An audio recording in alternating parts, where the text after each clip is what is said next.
ஏங்க பச்சை தண்ணி எல்லாம் என்னால குளிக்க முடியாதுங்க. நல்ல வெது வெது எனக்கு பெங்களூர் கிளைமேட்ல பச்சை தண்ணி குளிச்சா நான் என்ன செய்வேன் சொல்லுங்க பாப்போம். முடியுமா? சும்மா நீங்க போயிட்டு போய் பச்சை தண்ணியில் குளிங்க, அதுல குடிங்க. சாங்கியம் சம்பிரதாயம். வணக்கம், இது Shri Ramesh Babu from Varma club origination centre. பச்சை தண்ணி சுடு தண்ணி குளிக்கிறதுனால குளிக்காம குளிக்க கூடாதா? ஃபர்ஸ்ட் குளிக்க கூடாதுன்னு சொன்னா ரொம்ப பேர் ரொம்ப குஷியா இருப்பீங்க. காரணம் என்னன்னா நிறைய பேர் இந்த சிட்டி லைஃப்ல குளிக்கிறதே இல்லைன்னு சொன்னேன்.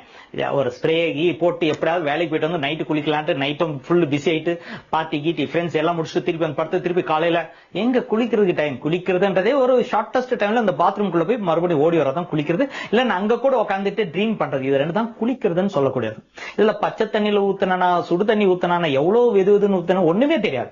நல்லா பாத்துக்கோங்க. நம்ம கலாச்சாரத்துல ரொம்ப சில விஷயங்கள் பாத்தீங்கன்னா, ஆத்துக்கு போனோடனே ஆறு குளிக்க போறவங்க முந்தாலாம் என்ன செய்வோம்னா மெதுவா போயிட்டு குனிஞ்சு தண்ணி எடுத்து கொஞ்சம் தலையில தெளிச்சுக்கிட்டு அப்புறமா மெதுவா காலை நினைச்சு குளிக்க ஆரம்பிச்சோம்.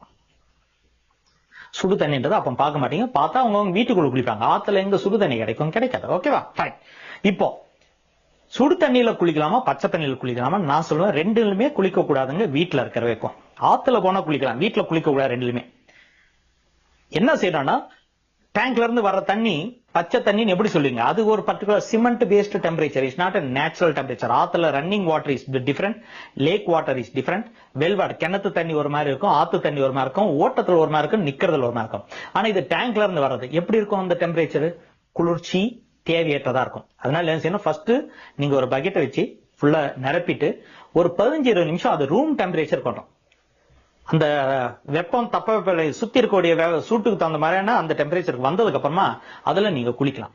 ஆனா அடுத்தது சுடு தண்ணியில் தான் சார் பெங்களூர் கிளைமேட், நான் சுடு தண்ணியில் தான் குளிப்பேன். அதுக்கு என்ன செய்யலாம்? Very simple.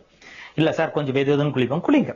என்ன செய்யுங்கன்னா, பச்சை தண்ணியில குளிச்சீங்கன்னா தலையில இருந்து ஆரம்பிச்சு கீழ் நோக்கி குளிச்சுட்டு போங்க. சுடு தண்ணியில் ஆரம்பிச்சுன்னா கால்ல சுடு தண்ணி ஊத்தி அங்க கொஞ்சம் மூட்டு குத்தி, அப்புறமா இடுப்பு குத்தி, உடம்பு குத்தி, கழுத்து குத்தி, தலை குத்தி இப்படி மேல் நோக்கி போங்க. சுடு தண்ணி எடுத்தோடனே தலையில ஊத்தக்கூடாது, நரை பித்தம் அதிகமாயிடும். அதே மாதிரி பச்சை தண்ணி எடுத்து கால்ல ஊத்திட கூடாது, ஜுரம் வந்துடும். அதனாலதான் நம்மளுக்கு ஏதாவது ஜுரம் பனி சொல்லக்கூடிய ஜுரம் வந்துச்சுன்னா என்ன செய்வாங்கன்னா, தலையில ஈர துணி போடுவாங்க, காலை சூடு பண்ணுவாங்க. பாத்துறீங்களா? காலை நல்லா தேய்ச்சி விட்டு சூடு பண்ணுவாங்க, தலையில ஈர துணி. ஏன்னா தலையை சூடாக கூடாது, காலு குளிர்ச்சி ஆகக்கூடாது. அதனாலதான் பச்சை தண்ணின்னு சொல்லக்கூடிய குளிர் தண்ணியில் குடிக்கிறப்போ தண்ணி தலையில ஆரம்பிக்கலாம். ஏன்னா தலை அது தாங்க ஹிமாலயன் பகுதியா தாங்கும். இது கன்னியாகுமரி கண்டத்தை கீழே இருக்கக்கூடிய சூடு தாங்காது. அதனாலதான் சுடு தண்ணி காலில் இருந்தோம், பச்சை தண்ணி தலையில இருந்தோம் குளிக்கணும் என்ற ஒரு ஐதீகத்தை இந்த வீடியோல பார்க்கலாம். வீடியோவை பிடிச்சிருந்தா சப்ஸ்கிரைப் பண்ணுங்க, ஷேர் பண்ணுங்க. அடுத்த வீடியோவில் சந்திக்கும் வரை விடைபெறுகிறேன். நன்றி, வணக்கம்.